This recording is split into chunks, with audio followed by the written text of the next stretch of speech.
कर्नाटक में राम मंदिर समारोह को लेकर जो हो रहा है वैसा तो बीजेपी शासित राज्यों में भी नहीं हुआ। कर्नाटक सरकार में डिप्टी सीएम हैं डीके शिवकुमार। डीके शिवकुमार ने आदेश दिया है कि प्रदेश में 34,000 मंदिरों में 22 जनवरी को राम मंदिर के प्राण प्रतिष्ठा समारोह के दौरान ही विशेष पूजा आयोजन किया जाए। तो ऐसे में सवाल ये कि क्या कांग्रेस अध्यक्ष मल्लिकार्जुन खड़गे और कांग्रेस की पूर्व अध्यक्ष सोनिया गांधी डीके शिवकुमार की आवाज को सुन रहे हैं? क्या नॉर्थ में बीजेपी तो साउथ में कांग्रेस हिंदू पॉलिटिक्स कर रही है? कर्नाटक में 34,000 मंदिरों में भव्य पूजन से कांग्रेस को कितना फायदा होगा? इस पूरे मामले को इस वीडियो में समझते हैं और यह भी जानेंगे कि कांग्रेस ने कैसे खुद के ही पैर पर कुल्हाड़ी मार लिए कि हिंदू विरोधी जो उनके धारणा थी उस पर बीजेपी को सह दे दिया। दरअसल कांग्रेस अध्यक्ष मल्लिकार्जुन खड़गे और सोनिया गांधी और लोकसभा में पार्टी के नेता अधीर रंजन चौधरी को राम मंदिर निर्माण समिति की तरफ से राम लल्ला की प्राण प्रतिष्ठा समारोह में शामिल होने के लिए निमंत्रण पत्र भेजा गया। इंडिया गठबंधन में भी जितनी पार्टी शामिल है उन सभी के अध्यक्षों को भी निमंत्रण देने की बात कही गई है। शिवकुमार ने जो फैसला लिया उससे पार्टी को नई राह दिखाई दे रही है।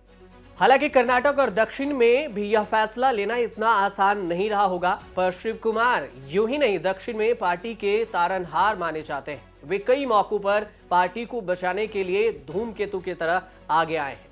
लगता है राम के नाम पर भी पार्टी को अंधकार में प्रकाश दिखाने का काम शिवकुमार के हिस्से ही आने वाला है। यही वजह है कि उन्होंने कर्नाटक में 34,000 मंदिरों में राम मंदिर के दिन ही, जिस दिन राम मंदिर का प्राण प्रतिष्ठा होगा उसी दिन पूजन का समारोह रखा है। और यह भी कारण है कि राम मंदिर प्राण प्रतिष्ठा के दिन यानी 22 जनवरी को कर्नाटक की कांग्रेस सरकार ने प्रदेश सरकार से सहायता प्राप्त 34,000 मंदिरों में विशेष पूजा अर्चना का आयोजन किया है।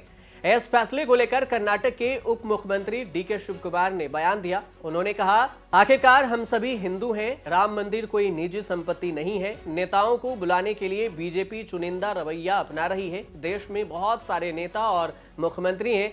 यह कोई निजी संपत्ति नहीं है, यह सार्वजनिक संपत्ति है। कोई भी धर्म और प्रतीक किसी व्यक्ति का नहीं होता। हम सभी लोगों की भावनाओं का सम्मान करते हैं। हमारी सरकार में अल्पसंख्यकों, अनुसूचित जाति, जनजाति, अन्य पिछड़ा वर्ग और हिंदू धर्म के लिए विभाग है। बहुत जल्द all India Congress committee Ayodhya में राम मंदिर समारोह में भाग लेने पर भी फैसला कर सकती है। डीके शिवकुमार ने यह बात रामचंद्रन फाउंडेशन पुरस्कार समारोह में भाग लेने के लिए जब केरल के तिरुवनंतपुरम जा रहे थे उस दौरान उन्होंने ये बात कही है। एक आम धारणा रही है कि दक्षिण भारत के हिंदू उत्तर भारत के मुकाबले अधिक धर्मभीरू होते हैं। कर्नाटक में जो हो रहा है वह उनकी मजबूरी भी है और समझदारी भी। जानकारों का यह भी मानना है कि कर्नाटक में ही नहीं उत्तर भारत में भी कांग्रेस को मंदिर समारोह में आना ही पड़ेगा, चाहे स्वांग रचकर आए या फिर श्रद्धा से पार्टी नेता अयोध्या जाएं, लेकिन अयोध्या उन्हें जाना ही होगा। नहीं तो बीजेपी इसे मुद्दा बनाकर कांग्रेस को हिंदू विरोधी साबित करने का मौका भी नहीं गंवाने वाली है, क्योंकि लोकसभा का चुनाव भी नजदीक है। साउथ में हिंदू पॉलिटिक्स को अगर थोड़ा समझे तो वो खासकर कांग्रेस के लिए तो मल्लिकार्जुन खड़गे दलित समुदाय से आते हैं। दक्षिण में दलित आंदोलन उत्तर भारत के मुकाबले काफी मुखर रहा है। दक्षिण में सनातन का असल विरोध इसी तबके के चलते जोर पकड़ा था। कहा जाता है कि जब से सोनिया गांधी का कांग्रेस पर वर्चस्व हुआ तब से कांग्रेस पर हिंदू विरोधी का ठप्पा भी लग गया। यही कारण रहा कि कांग्रेस कमजोर होती गई। राजनीतिक जानकार ये भी कहते हैं और उनका मानना होता है कि राजीव गांधी और नरसिम्हा राव तक कांग्रेस हिंदू कांग्रेस थी, लेकिन कांग्रेस के लिए सोनिया गांधी पर यह आरोप लगता रहा कि वो बीजेपी विरोध में इतना उलझ गई कि कांग्रेस को हिंदू विरोधी बना दिया। जानकारों का आगे ये भी मानना है, कई बार यह स्टेटमेंट भी सामने आया है कि एक बार इंदिरा गांधी ने राजीव गांधी से ये बात कहने को कहा था कि खाने के टेबल पर कि आरएसएस से अपनी बातचीत के बारे में बात न करे खाने के टेबल पर, क्योंकि वह जानती थी कि सोनिया गांधी आरएसएस को पसंद नहीं करती। सोनिया गांधी के पास भी मौका है कि राम मंदिर समारोह में शामिल होकर अपनी छवि को सुधार लें, लेकिन कई बार यह मुद्दा उठा, लेकिन सोनिया गांधी इस बात से परे रही। कांग्रेस पार्टी को हिंदू विरोधी पार्टी के तगमे से भी नुकसान हुआ है और वो कई बार इलेक्शन में भी हार चुकी। 2014 में कांग्रेस के वरिष्ठ नेता ए के एंटोनी ने मान लिया था कि पार्टी को हिंदू विरोधी छवि से नुकसान हुआ है, पर शायद यही कारण रहा कि राहुल गांधी और प्रियंका गांधी मंदिरों के चक्कर भी काटते नजर आए।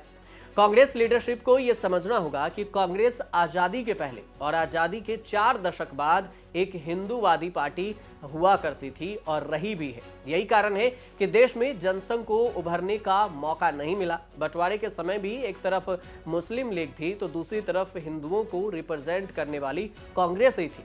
राहुल गांधी और नरसिम्हा राव तक कांग्रेस हिंदू ही रही, लेकिन उसके बाद कुछ परिवर्तन हुआ। कांग्रेस हिंदू विरोधी होती चली गई और बीजेपी आगे की ओर बढ़ती गई। राम मंदिर आंदोलन और बीजेपी के उभार के बाद कांग्रेस बैकफुट पर आ गई। राजीव गांधी ने एक तरफ तो राम जन्मभूमि का ताला खुलवाने में मदद की तो दूसरी तरफ शाहबानो केस के चलते संविधान संशोधन करके मुस्लिम कट्टरपंथियों के सामने झुक भी गए। उसके बाद कांग्रेस कभी पूर्ण बहुमत से नहीं आ सके सत्ता में। कांग्रेस के पास एक मौका है कि वो राम जन्मभूमि मंदिर उद्घाटन समारोह में जाकर अपनी छवि पर एक बार फिर से हिंदू कांग्रेस वाली छवि बनाए। कर्नाटक के मुख्यमंत्री इसके पहले की कार्यकाल जो अगर देखें कर्नाटक की तो 2013 और 2018 में भी नियमित रूप से राम और हनुमान के उपासक के रूप में अपनी धार्मिक पहचान की घोषणा करते रहे हैं। लेकिन साउथ में कांग्रेस की छवि को पहचान बनाने के लिए और कांग्रेस की छवि को बचाने के लिए एक बार फिर डीके शिव कुमार हनुमान बनकर सामने आए हैं। यही वजह है कि 22 जनवरी को राम मंदिर में भव्य कार्यक्रम के दौरान कर्नाटक में 34,000 मंदिरों में एक साथ पूजा अर्चना का आयोजन किया गया है। आप देखते रहिए न्यूज़ तक।